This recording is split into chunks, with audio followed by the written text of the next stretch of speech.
I was given it. But it was understood, because I was the oldest, that I would share it with Pam and Brian.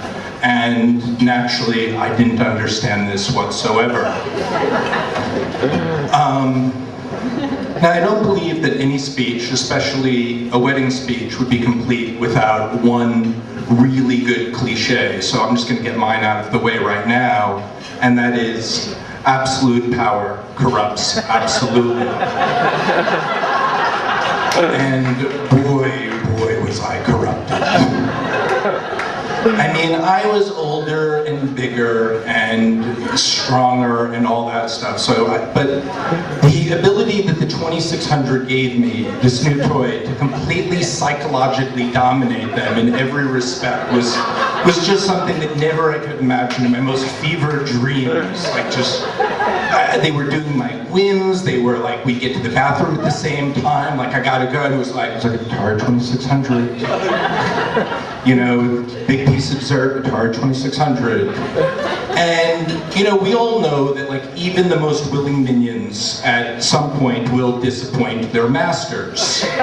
And in these cases, I would have to issue a suspension.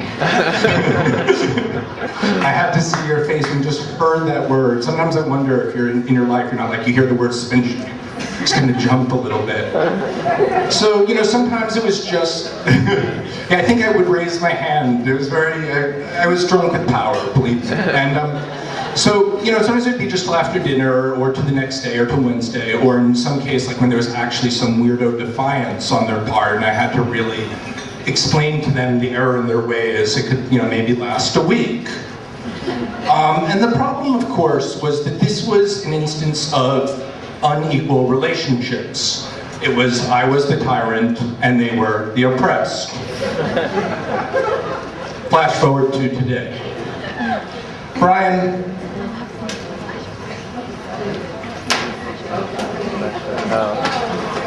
I've been holding on to this Atari 2600 for a quarter century now.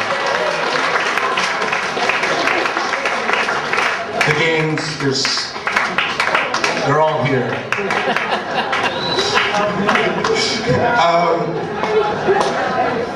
You have more than earned and deserve this Atari 2600. You and Jody are entering a new stage in your relationship that it requires maturity, patience, respect, and boundless commitment to each other. And, you know, I mean, in those relationships, it's amazing. I mean, just that how much power you wield over the other person, in that you are the recipient and the holder of their dreams, their secrets, and their fears.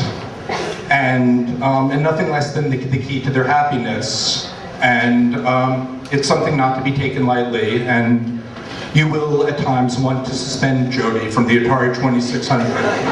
But just trust me here, I implore you, don't do it. No good will come of it. To know Brian is to really know that probably the #1 word for him is passion.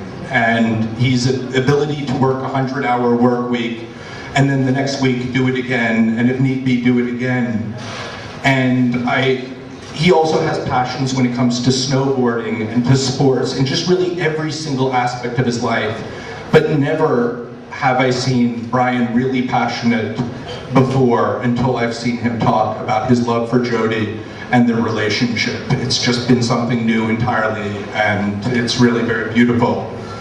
I wish that I could give you some advice here as your older brother, but no, as I look at the two of you together, it is I whose pen and paper is out, taking notes, learning from you.